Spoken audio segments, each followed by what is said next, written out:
Thank you, Speaker Sir. It's nice to be speaking for the first time in the new House in your presence. I stand in support of the Women's Reservation Bill.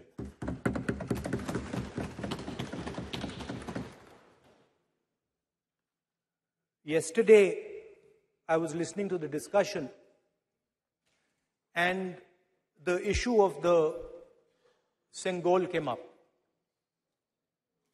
And there was a conversation, a to and fro, about the Sengol. And also a little bit about the conversation about the transfer of power from the British to the people of India. Before handing over power to the people of India, the British asked the leadership of the freedom movement, who are we going to transfer power to? And of course, there was a little bit of arrogance in this statement, because they viewed India as a poor country. And the revolutionary answer that our freedom fighters gave was, we are going to transfer power to the people of India. So we became a country that from its inception gave the vote to all our women. And this was a revolutionary thing at the time. We also gave the vote to every single community. And the vote was a mechanism of transfer of power. It was designed to further transfer power to the people of India. And if you look at the journey from independence, it's been that journey. It's been a constant transfer of power, more and more and more power to the people of India, on one side. And on the other side, the counter idea, that take away power from the people of India. This is the fight that is going on. And in fact, in many ways, it is the fight that is taking place today. Huge step forward in the transfer of power to the women of India was Panchayati Raj, where they were given reservation and they were allowed to enter the political system at scale. And this is another step. It's a big step. It is not a small step. And I'm sure everybody in this room, the treasury benches, the opposition, everybody agrees that this is a very important step for the women of our country. They fought for independence. They are as capable as any man, in many ways more capable, and should be given as much space as they possibly can be given. There is one thing, in my view, that makes this bill incomplete.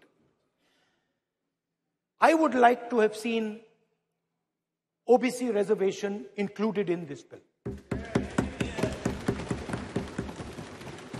I think it is very important that a large chunk of India's population, large chunk of India's women should have access to this reservation.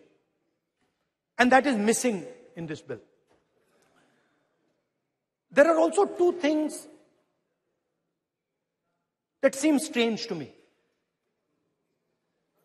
One is the idea that you require a new census to implement this bill. And the second is that you require a new delimitation to implement this bill.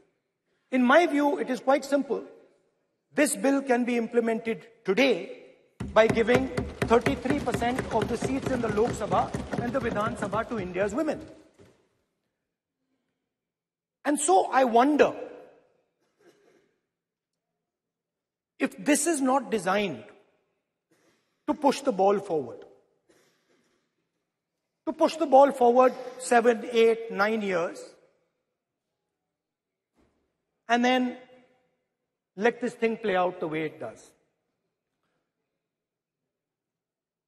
I know my friends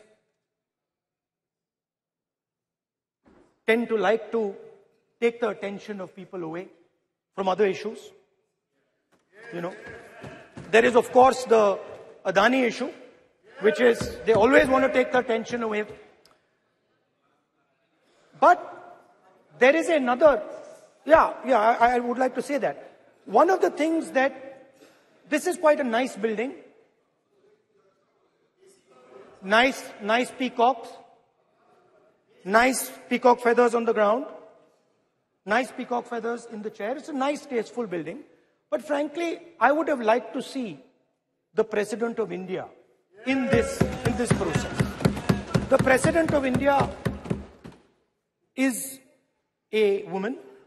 She represents the tribal community, and it would have been befitting to have her visible in this transfer from one house to the other. So, one of the things that the government likes to distract from, of course, is Mr. Adani. And there is another thing that the government likes to distract everybody from. And that thing is called the caste census. For some reason, and I don't quite understand what this reason is, the moment the opposition raises the issue of caste census, the BJP tries to create a new distraction, a new sudden, event, so that the OBC community and the people of India look the other way. In my research for this speech, I took a look at the different institutions that define how our country moves forward. There are many. There is the Lok Sabha, Rajya Sabha, Vidhan Sabhas. There is the bureaucracy. There is the press. And there's the judiciary. And I looked with an eye to understand what is the participation of the OBC community in these institutions. मतलब हमारे जो institutions हैं उनमें OBC की भागीदारी कितनी है, ये सवाल मैं पूछ रहा था और मैंने अलग अलग इंस्टीट्यूशंस में थोड़ा रिसर्च किया. जो सेंट्रल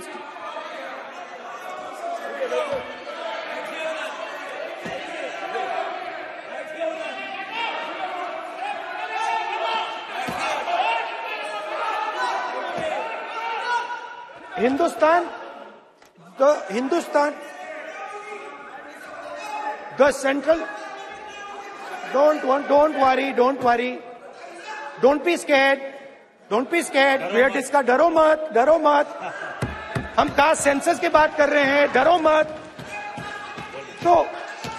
तो मैंने, I checked, simple thing I did. I said, look, what is the most important set of people in the government of India? The people who define how this country is governed. Of course, Lok Sabha and Vidhan Sabha, but beyond that, they are the 90 secretaries of the government of India. 90 people, secretaries, are responsible for managing the core of the government of India. And I asked myself the question, how many of the 90 people come from the OBC community? And I was shocked and shattered by the answer. मैंने ये सवाल पूछा कि ये जो 90 secretary हैं, ये जो हिंदुस्तान की सरकार को चलाते हैं, जो बजट को चलाते हैं, इनमें से ओबीसी कितने हैं? नरेंद्र मोदी जी प्रधानमंत्री हैं, ओबीसी के लिए काम करते हैं। मैंने ये सवाल पूछा। मैं आपको जवाब देना चाहता हूं, हिंदुस्तान के सेक्रेटरीज 90 में से सिर्फ 3 ओबीसी से हैं। और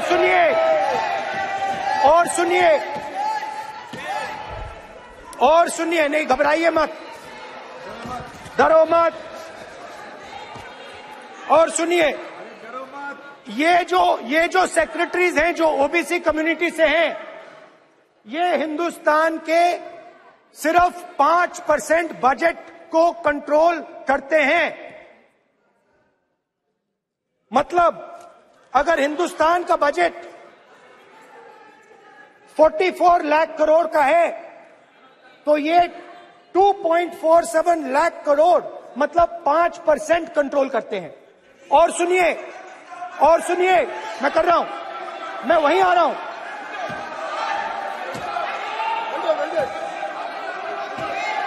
मतलब ये जो है आप ओबीसी की बात नहीं सुनना चाहते, ओबीसी की बात नहीं सुनना चाहते, ओबीसी की बात नहीं सुनना चाहते, ओबीसी की बात नहीं सुनना चाहते। आप ओबीसी के खिलाफ है, आप ओबीसी के खिलाफ है, ओबीसी के खिलाफ है। आप ओबीसी के अधिकार के बारे में नहीं सुनना चाहते, ओबीसी के बारे में नहीं सुनना चाहते, ओबीसी के प्रति न्याय नहीं चाहते, ओबीसी के प्रति न्याय नहीं होना चाहिए। ये सी दे नॉट शोइंग ये जो है, हाँ, मैं माननीय सदस्यों से आग्रह करूंगा, एक मिनट रुकिए। माननीय सदस्य से मैं आग्रह करूंगा, एक तो ये महिला आरक्षण बिल है, और दूसरा सभी माननीय सदस्य समान है। डरो मतो ये शब्द इस पार्लियामेंट में नहीं बोलना चाहिए।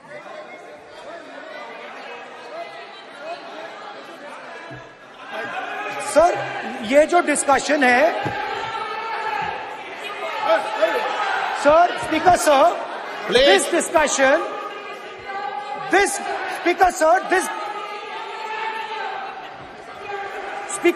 this discussion is about the transfer of power to the people of India.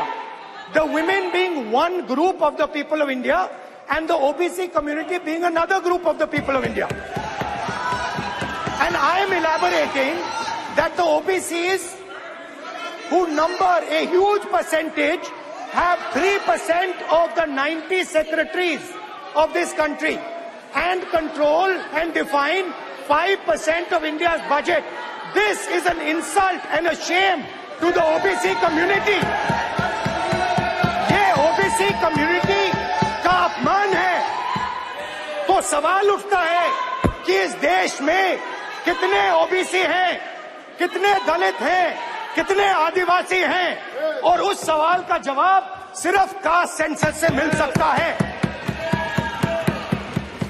तो मेरा सरकार को एक सुझाव है, सबसे पहले ये जो महिला का बिल है, इसको आप पास कीजिए, आज पास कीजिए, ये जो आपके लागू कीजिए, और ये जो डिलिमिटेशन है जो आपने बोला है, और ये जो सेंसस है, इसकी कोई जरूरत नहीं है। 33% आप महिलाओं को सीधा दे दीजिए। और दूसरी बात, इसको बदलिए, इसको आप बदलिए। कैमरा नहीं है सर, कैमरा नहीं है, आपको ही दिखाएंगे सर, पूरा भाषण में आपको ही दिखाएंगे। ये आप बदलिए।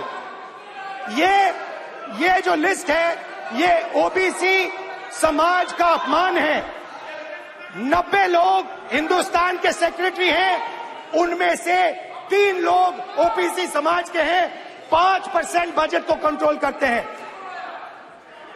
तो जल्दी से जल्दी आप कास्ट सेंसस कीजिए, जल्दी से जल्दी जो हमने कास्ट सेंसस किया था उसका डेटा आप रिलीज कीजिए, और अगर आप नहीं करेंगे तो हम कर डालेंगे। Thank you.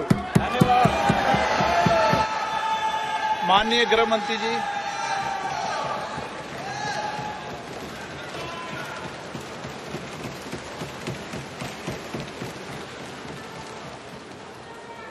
माननीय अध्यक्ष जी, सबसे पहले मैं आपका धन्यवाद करना चाहता हूं कि युग बदलने वाले विधेयक पर बोलने के लिए आपने मुझे अनुमति दी है। माननीय अध्यक्ष जी, संविधान को संशोधित करने वाले 128वें संविधान संशोधन के समर्थन में बात करने के लिए मैं यहां खड़ा हुआ हूं। माननीय अध्यक्ष जी,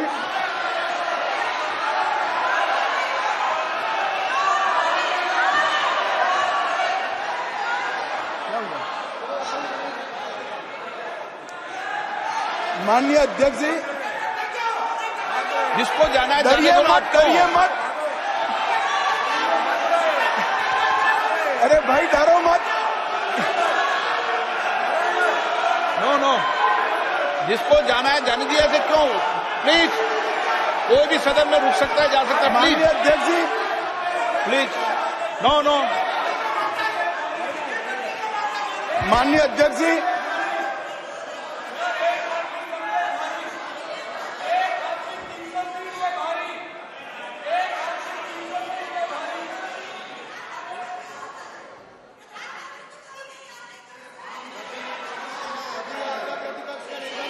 माननीय गृह मंत्री जी। माननीय अध्यक्ष जी,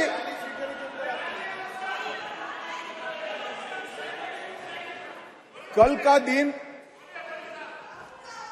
भारतीय संसद के इतिहास में स्वर्ण अक्षरों से लिखा जाएगा। कल गणेश चतुर्थी थी, कल संवत्सरी थी, कल नए सदन का पहली बार कार्य का श्री गणेश हुआ, और कल ही के दिन वर्षों से जो लंबित था वो महिलाओं को आरक्षण अधिकार देने का बिल इस सदन में पेश हुआ। माननीय अध्यक्ष जी, आपके माध्यम से मैं इस सदन के नेता और देश के प्रधानमंत्री श्रीमान नरेंद्र मोदी जी को हृदय से साधुवाद देना चाहता हूं कि 140 करोड़ की आबादी में 50% जिसका हिस्सा है वो मातृशक्ति को सच अर्थ में सम्मानित करने का काम माननीय प्रधानमंत्री जी ने किया। माननीय अध्यक्ष जी, ये जो संविधान संशोधन है, ये संविधान संशोधन जैसे ही दोनों सदन सबके सहयोग से पारित करते हैं, उसके साथ ही देश की लोकसभा और देश के सभी राज्यों की विधानसभाओं में 1/3 स्थान मातृशक्ति के लिए आरक्षित हो जाए। इसलिए ये बिल के अंदर अनुच्छेद 239 ए जो दिल्ली की विधानसभा से संबंधित है, उसमें बदलाव लेकर मेरे साथी मंत्री मेघवाल जी आए हैं। नया अनुच्छेद 330 ए जो लोकसभा में 1/3 मातृशक्ति का आरक्षण करेगा। नया अनुच्छेद 332 ए जो राज्यों की विधानसभा में 1/3 मातृशक्ति का आरक्षण करेगा और इसके साथ साथ एससी और एसटी वर्ग के लिए जितनी भी सीटें रिजर्व है उसमें भी 1/3 सीटें मातृशक्ति के लिए आरक्षित हो जाएगी। माननीय अध्यक्ष जी, इसके साथ महिलाओं के अधिकार की एक लंबी लड़ाई का अंत हो जाएगा और जिसकी कल्पना इस G20 की बैठक में सम्माननीय नरेंद्र भाई ने समग्र विश्व के सामने रखी, वुमन लेड डेवलपमेंट, उसके नए युग के श्री गणेश इसी बिल से होने जा रहे हैं। क्योंकि अब इस देश की माता, इस देश की मातृशक्ति, इस देश की बेटी न केवल नीतियों के अंदर अपना हिस्सा पाएगी, नीति निर्धारण करने में भी अपने पद को सुरक्षित कर पाएगी। माननीय अध्यक्ष जी, कुछ पार्टी के लिए महिला सशक्तिकरण एक पॉलिटिकल एजेंडा हो सकता है। कुछ पार्टियों के लिए महिला सशक्तिकरण, माननीय अध्यक्ष जी, एक राजनीतिक मुद्दा हो सकता है। कुछ पार्टियों के लिए महिला सशक्तिकरण का नारा ये चुनाव जीतने का एक हथियार हो सकता है, परंतु मेरी पार्टी और मेरे नेता नरेंद्र मोदी जी के लिए महिला सशक्तिकरण राजनीतिक मुद्दा नहीं है।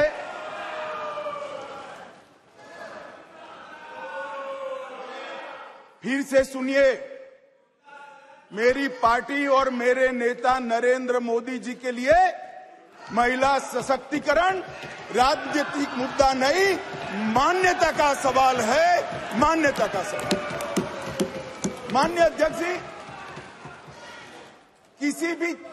किसी भी सिद्धांत के लिए किसी व्यक्ति या संस्था इसका आकलन करना है कि सिद्धांत के प्रति मान्यता कितनी दृढ़ है, तो कोई एक घटना, कोई एक कदम से नहीं बनाया जा सकता। प्रधानमंत्री नरेंद्र मोदी जी जब संगठन का काम करते थे, भारतीय जनता पार्टी के संगठन महासचिव थे गुजरात प्रांत के, और गुजरात में भारतीय जनता पार्टी की वडोदरा कार्यकारिणी हुई थी। उस ऐतिहासिक कार्यकारिणी में मोदी जी के रोल के कारण ही भारतीय जनता पार्टी के संगठनात्मक पदों में 1/3 रिजर्वेशन माताओं के लिए किया गया।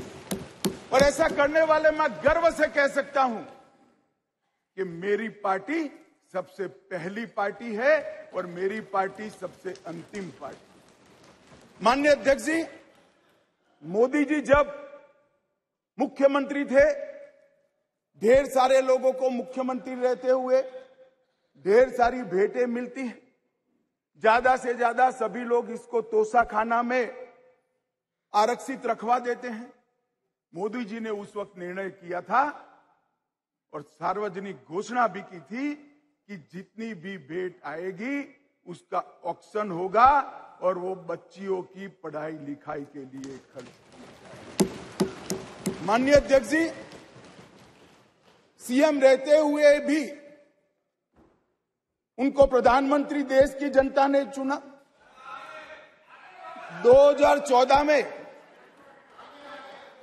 उनको प्रधानमंत्री पद के प्रत्याशी घोषित करने के बाद चुनाव हुआ और 30 साल के बाद इस देश की महान जनता ने पूर्ण बहुमत की एक सरकार मोदी जी के नेतृत्व में बनाने का मैंडेट दिया। और जब सरकार बनाने का समय आया तब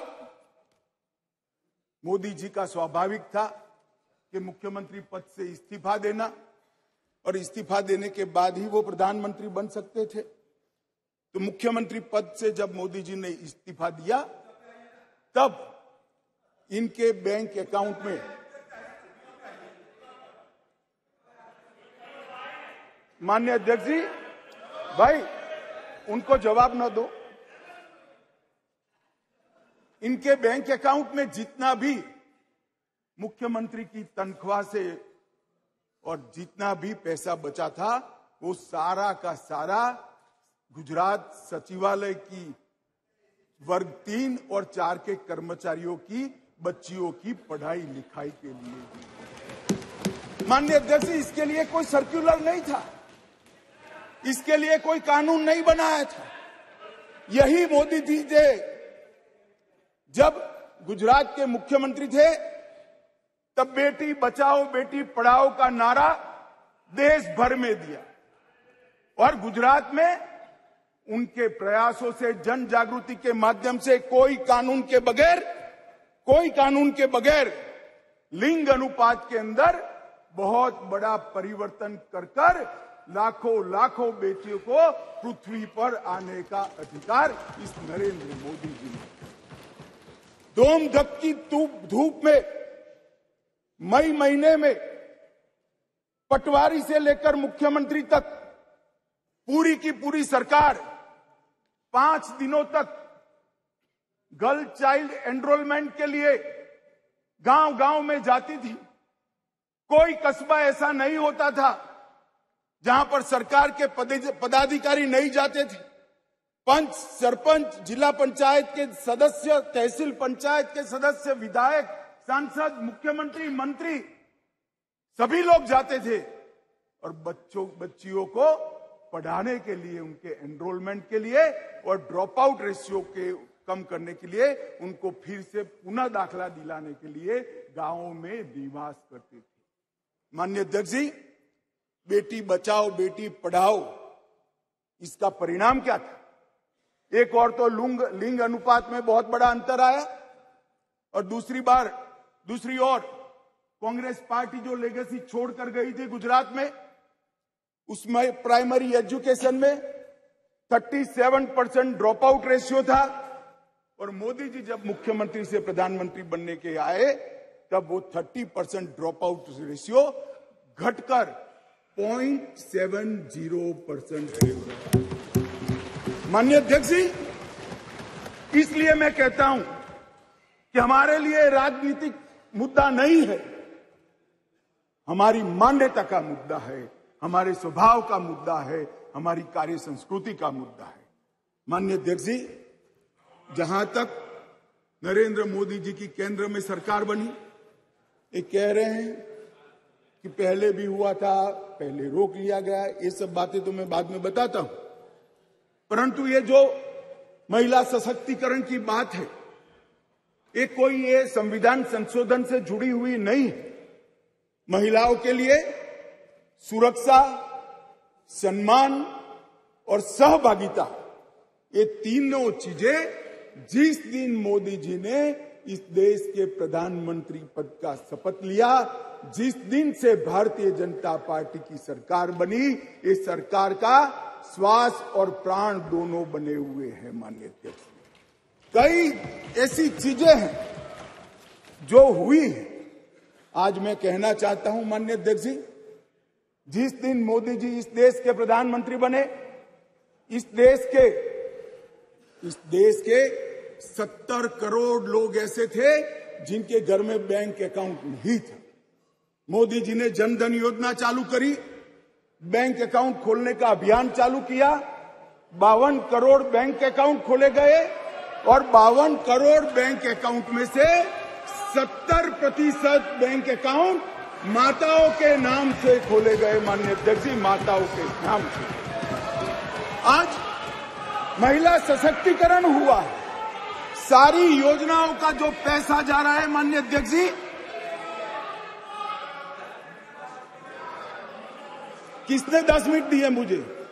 आप वहां बैठकर टाइम दोगे? अरे सुनने की आदत डालो भाई, आप वहां बैठकर मुझे टाइम दोगे? माननीय सदस्य प्लीज, मैं मेरी पार्टी के टाइम में बोल रहा हूं। आप कौन फैसला करने वाले होते हैं? माननीय गृह मंत्री जी। माननीय अध्यक्ष जी, आज कोई भी स्कीम का पैसा जाता है तो वो महिला के बैंक अकाउंट के अंदर जाता है। माननीय अध्यक्ष जी, कांग्रेस ने इस देश में 5 दशक से ज्यादा शासन किया। 11 करोड़ परिवार ऐसे थे जहां शौचालय नहीं था। गरीबी हटाओ के नारे दिए, मगर गरीबों की कोई व्यवस्था नहीं कर पाई थी। और जब एक घर में एक शौचालय नहीं होता है तो मान्यवर सबसे ज्यादा तकलीफ युवा बेटी, बहन और मां को होती है। मान्यवर, शौचालय न होने की पीड़ा तो वही जान सकते हैं जिनके घर में युवा बेटी हो और शौचालय न हो। 11 करोड़ घर ऐसे थे जिनके घर में शौचालय नहीं था। मोदी जी ने पहले 5 साल के अंदर ही 11 करोड़ 72 लाख सदन की सहमति हो तो इस विधेयक के प्रस्ताव को पारित होने तक और चर्चा होने तक सदन का समय बढ़ाया जाए। माननीय गृह मंत्री जी। मान्यवर, ये 11 करोड़ 72 लाख शौचालय बने, किसका एम्पावरमेंट हुआ? ये 11 करोड़ 72 लाख शौचालय बनने से माताओं का, बहनों का, बेटियों का सम्मान हुआ, उनका सशक्तिकरण हुआ। 10 करोड़ परिवार धुएं से युक्त थे। कंडे और टहनियां जलाकर आंख का नेत्रमणि खत्म हो जाता था, फेफड़े फाइब्रोसिस से भर जाते थे। 10 करोड़ घरों में एलपीजी का मुफ्त कनेक्शन देकर माताओं का सशक्तिकरण करने का काम किया। 3 करोड़ से ज्यादा माताओं को घर दिया और वो घर माता के नाम से करने का काम हमारे प्रधानमंत्री नरेंद्र मोदी जी। मान्यवर, 12 करोड़ घर ऐसे थे जहां पीने का पानी नहीं था। अब जो समाज के अंदर रहते हैं, जो जमीन को जानते हैं, उनको मालूम है कि घर में पीने का पानी नहीं है तो पीड़ा सबसे ज्यादा किसको होती है, किसको ज्यादा तकलीफ होती है। घर में पीने का पानी नहीं है तो घर की माता को ही तकलीफ होती है। 12 करोड़ परिवारों के घर में नल से जल पहुंचाने का काम नरेंद्र मोदी जी। हर घर के अंदर 80 करोड़ लोगों को हर घर में प्रति व्यक्ति प्रति माह 5 किलो अनाज फ्री ऑफ कॉस्ट देने की शुरुआत की। जब चूल्हा नहीं जलता है ना मान्यवर, बच्चे भूखे रहते हैं तो सबसे बड़ा चूल्हा तो नहीं जलता है मगर मां का दिल जलता है। मान्यवर, मां का दिल जलता है। ये भूखे परिवारों को 5 किलो अनाज प्रति व्यक्ति देने का काम हमारे नेता नरेंद्र मोदी जी ने। 3 करोड़ 18 लाख सुकन्या समृद्धि खाते खोले। मान्यवर, 3 करोड़ महिलाओं को मातृवंदना योजना के तहत फायदा पहुंचाया। मान्यवर, लगभग 26 सप्ताह का मातृत्व अवकाश, पेड मैटरनिटी लीव देने का काम हमारे नेता नरेंद्र मोदी जी ने। और एम्पावरमेंट क्या होता है माननीय अध्यक्ष जी? आज दुनिया भर में विमान उड़ाने वाले पायलट में महिलाओं की संख्या 5% है, भारत में 15% है और 10 साल में बढ़ेगी। इसको एम्पावरमेंट। मान्यवर, हम ये जो बिल लेकर आए हैं,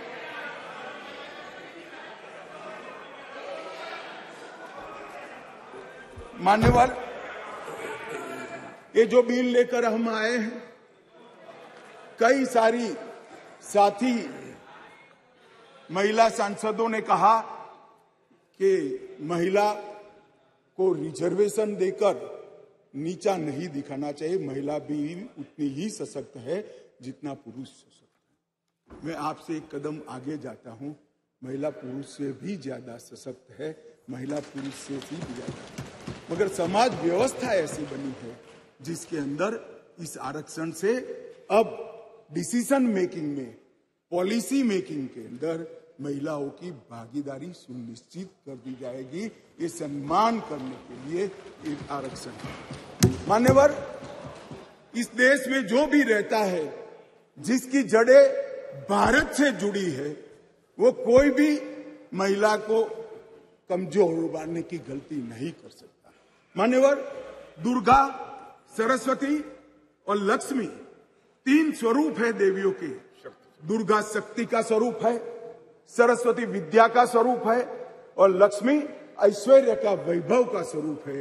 ये तीनों स्वरूपों में हमारे पुरखों ने, हमारी संस्कृति ने मां की ही कल्पना की है, कहीं और किसी की कल्पना नहीं की। मान्यवर, मगर प्रॉब्लम क्या है, प्रश्न क्या है? जड़ें भारत से नहीं जुड़ी है। मैं कहना नहीं चाहता जड़ें कहां जुड़ी है। जड़ें अगर भारत से जुड़ी है तो तकलीफ नहीं पड़ती। मान्यवर, मैं आज आपको कहना चाहता हूं, हजारों वर्ष से हमारे सांस्कृतिक प्रवाह और हजारों वर्ष के हमारे देश के इतिहास के अंदर कई सारी ज्ञान की नई नई विधाएं और ज्ञान के नए नए आयाम हुए।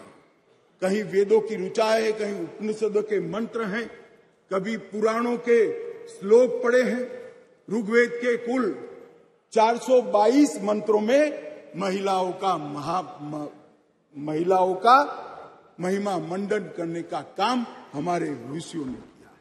वेदों की रचना में योगदान देने वालों में गार्गी, मैत्रेयी, घोषा, विश्वम्भरा, श्रद्धा, संध्या, देवयानी, सची, अदिति, लोपामुद्रा, ये सारी माताओं ने वेदों को संवेदना से परिपूर्ण कर कर समग्र चराचर की चिंता करने वाली बनाए।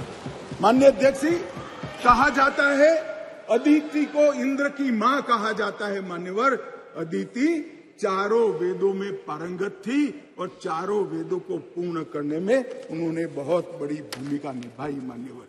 मान्यवर, शासन की बात करें तो 10वीं शताब्दी में कश्मीर की रानी दिद्दा, कातकीय वंश की रुद्रमा 13वीं शताब्दी में रानी दुर्गावती, शिवाजी को शिवाजी बनाने वाली जिजाऊ, रानी चेन्नम्मा, महारानी अब्बका और महारानी लक्ष्मीबाई को इस देश का समाज और इतिहास कभी भूल नहीं सकता। मान्यवर, शिक्षा और समाज सेवा के क्षेत्र में गार्गी, मैत्रेयी, सुलभा, वड़वा, प्रतिथेयी, अरुंधति और सावित्रीबाई फुले ने इस समाज को संपूर्ण बनाने के लिए अपना योगदान दिया। हमें बिल जो लेकर आए हैं मान्यवर, ये भाव से लेकर नहीं आए।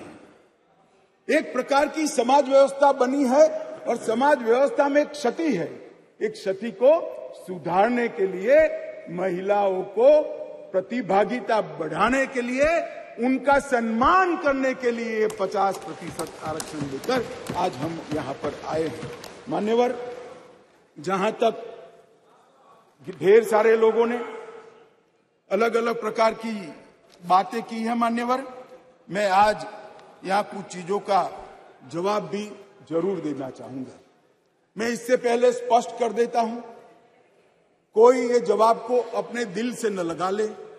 मैं किसी भी दल के खिलाफ बोलना नहीं चाहता।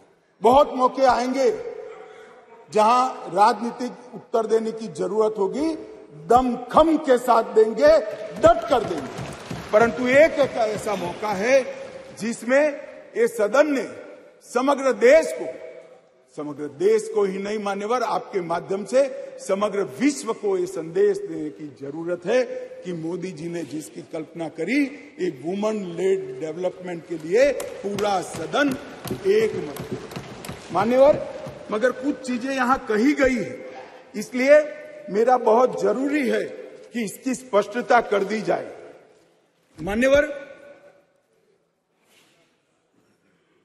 मान्यवर, ये जो प्रयास है, ये वो 5वां प्रयास है। पहली बार ये महिला आरक्षण बिल नहीं आ रहा है, पहली बार ये संविधान संशोधन नहीं आया है। तो क्या हुआ वो 4 संविधान संशोधनों का? क्यों आज मोदी जी ने लेकर आना पड़ा? देवगौड़ा जी से लेकर मनमोहन सिंह जी तक, बीच में 2 बार अटल जी ने, 4 बार प्रयास हुए, क्यों नहीं हुआ? कौन कारण था?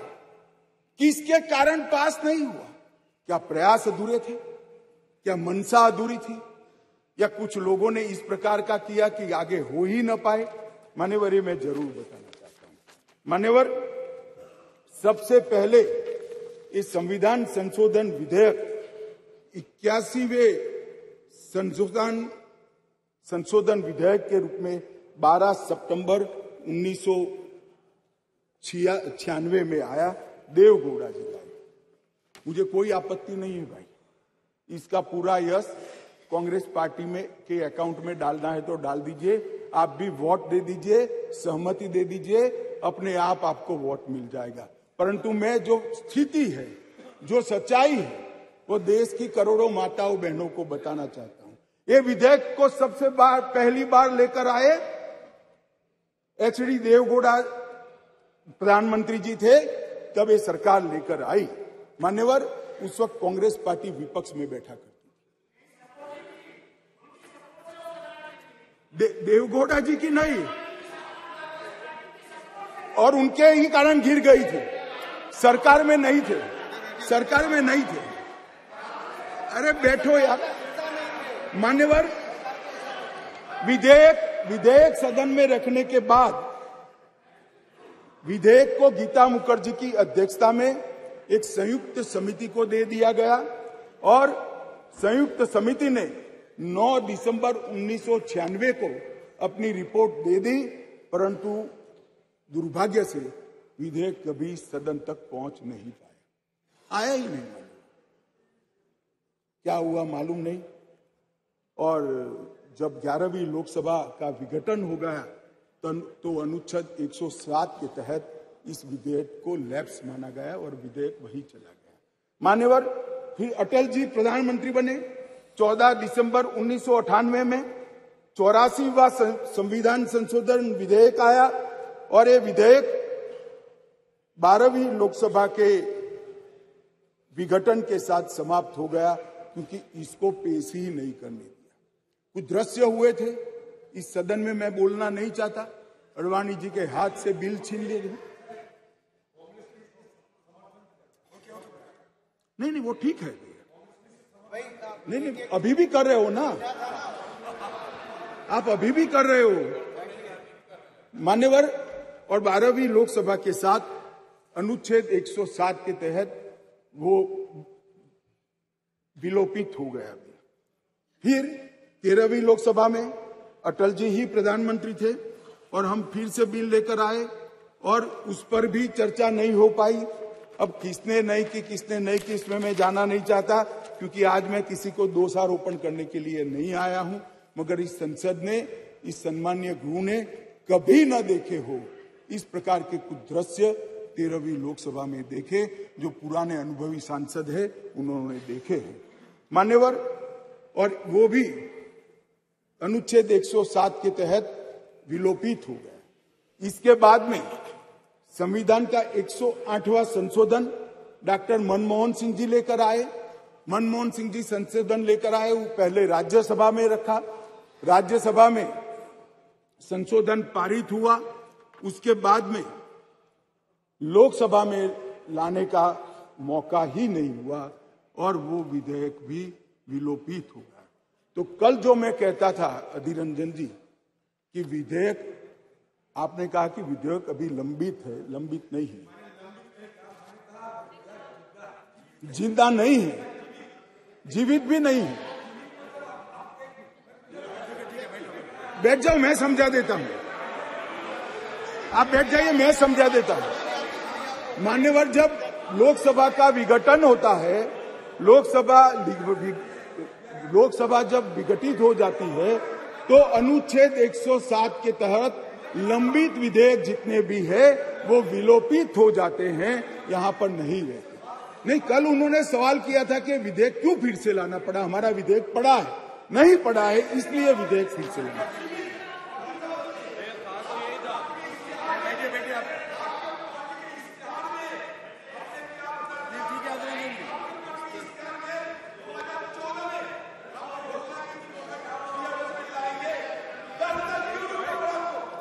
माननीय गृह मंत्री जी, माननीय गृह मंत्री जी,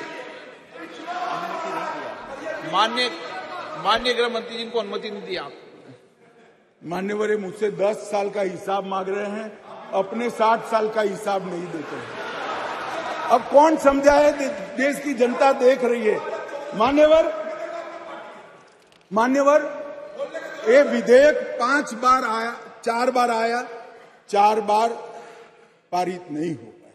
हर बार इस देश की मातृशक्ति को हमारे सदन ने निराश किया। मैं आज पक्ष विपक्ष के सभी दलों से प्रार्थना करना चाहता हूं कि हम सब एकत्रित होकर ये नई शुरुआत को आज सर्वानुमत से संविधान को संशोधित कर मातृशक्ति को आरक्षण देने का। मान्यवर, मैंने पहले ही कहा कि मैं कोई राजनीतिक उठापटक या जवाब देना नहीं चाहता, परंतु कई सारे सवाल उठाए गए। हमारी मंशा पर भी सवाल उठाए कि भाई तुरंत अमल में क्यों नहीं लाते हैं, डिलिमिटेशन कमीशन क्यों और 2026 क्यों।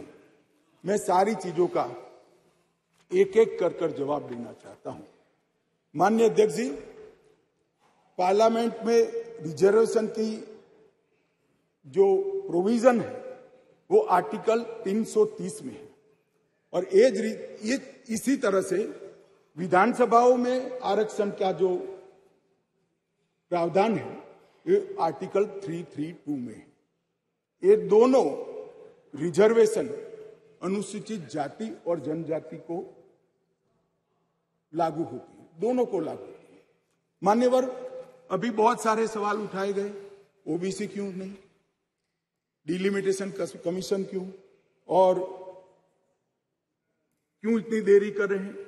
मैं सारों के जवाब देना चाहता हूं। सबसे पहला जवाब इस बात का है कि अभी जो विद्यमान संविधान है उसमें 3 कैटेगरी के सांसद यहां चुनकर आते हैं। एक सामान्य कैटेगरी से आते हैं जिसमें हमारे ओबीसी भाई भी होते हैं, बहनें भी होती हैं। दूसरा एससी कैटेगरी से आते हैं और तीसरा एसटी कैटेगरी। अभी ये 3 ही कैटेगरी उपलब्ध है मान्यवर। ये तीनों कैटेगरी में हमने 33% रिजर्वेशन माताओं का कर दिया है।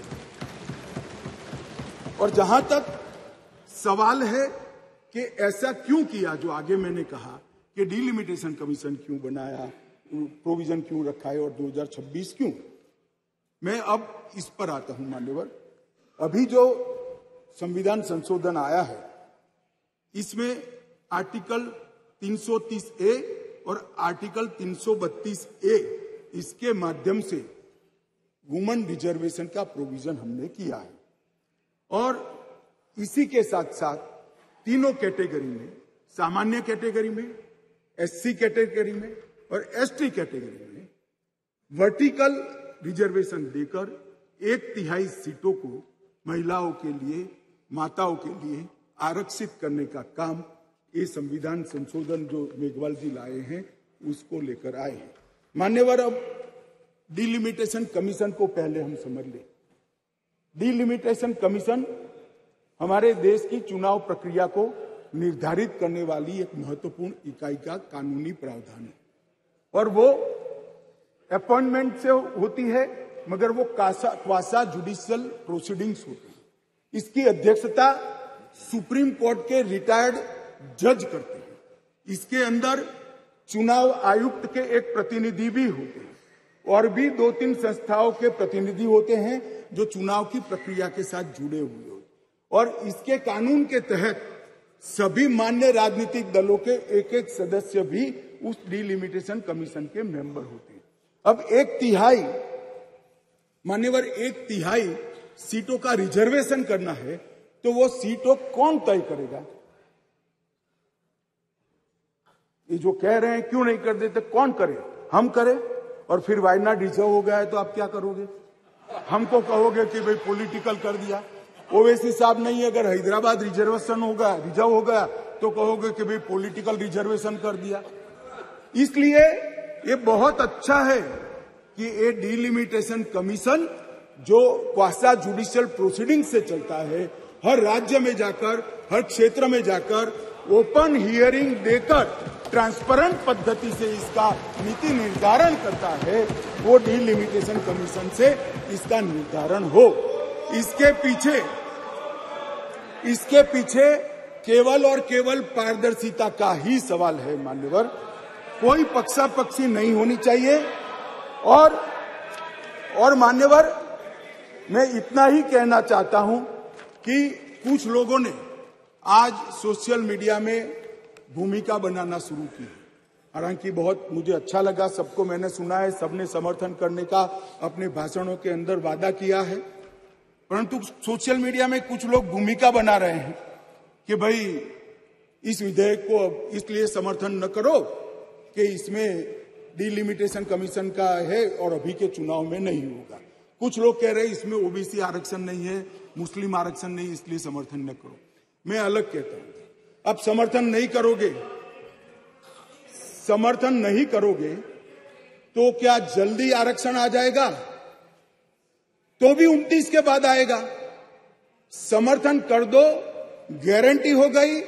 फिर जो सरकार आएगी उसमें जो बदलाव करेगी वो भी होगा। एक बार श्री गणेश तो करो, गणेश चतुर्थी के दिन ये संविधान संशोधन विधेयक आया। एक बार शुरुआत करनी चाहिए और एक बार शुरुआत करें, उसके बाद पहला डिलिमिटेशन कमीशन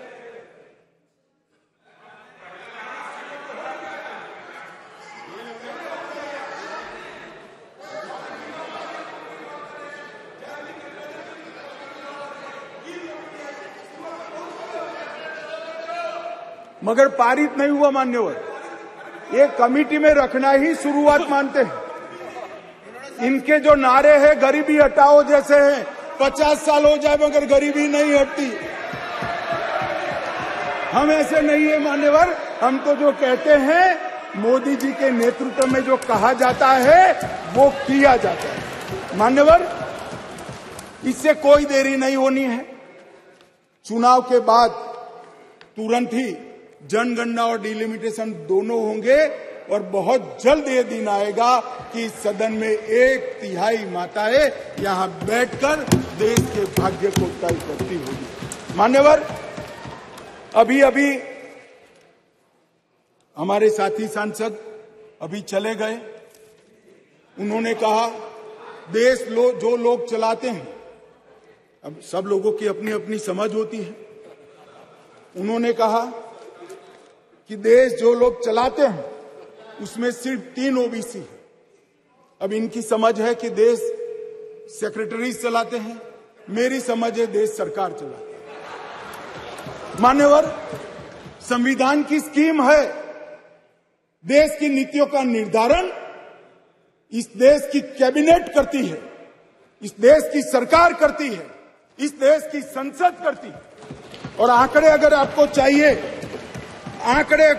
चाहिए तो मैं बता देता हूं, सुनने के लिए आप बैठे नहीं हो। भारतीय जनता पार्टी के सांसद में 29%, 85 सांसद ओबीसी कैटेगरी के हैं।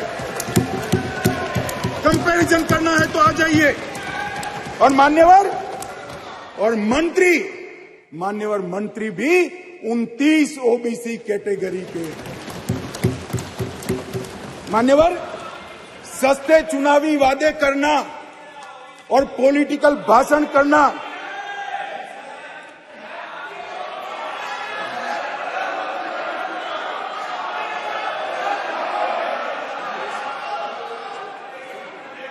दादा, नए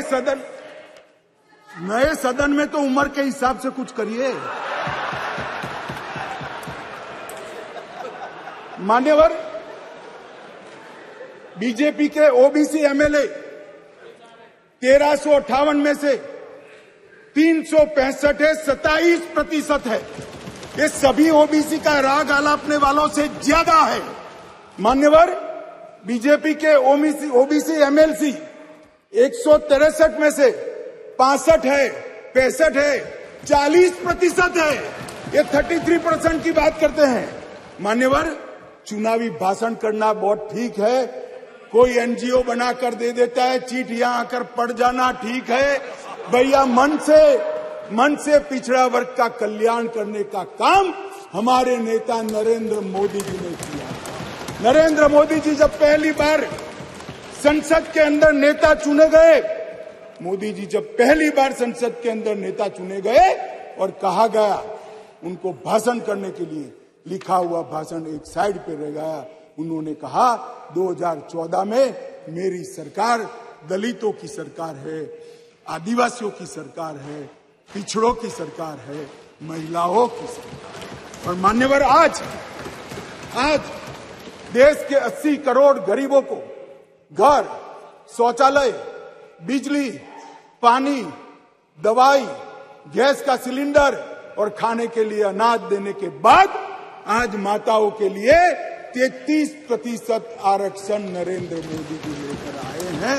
और मोदी जी ने ये जो वादा किया था, मान्यवर, ये जो वादा किया था वो मोदी जी ने पूरा किया है। और ये सारे जो ओबीसी का राग आलपते हैं उनको मैं कहना चाहता हूं, आपकी पार्टियों ने कभी ओबीसी प्रधानमंत्री नहीं बनाया, भारतीय जनता पार्टी ने ओबीसी प्रधानमंत्री बनाया। मान्यवर, इसलिए मैं सभी दल के सांसदों को एक विनती करना चाहता हूं, आपको लगता है इसमें कुछ अधूरा है तो कल सुधार लेंगे, मगर हम जो लेकर आए हैं वो महिलाओं के सम्मान की बात है। कृपया उसका समर्थन कीजिए। 4 बार इस संसद को, देश की माताओं को हमने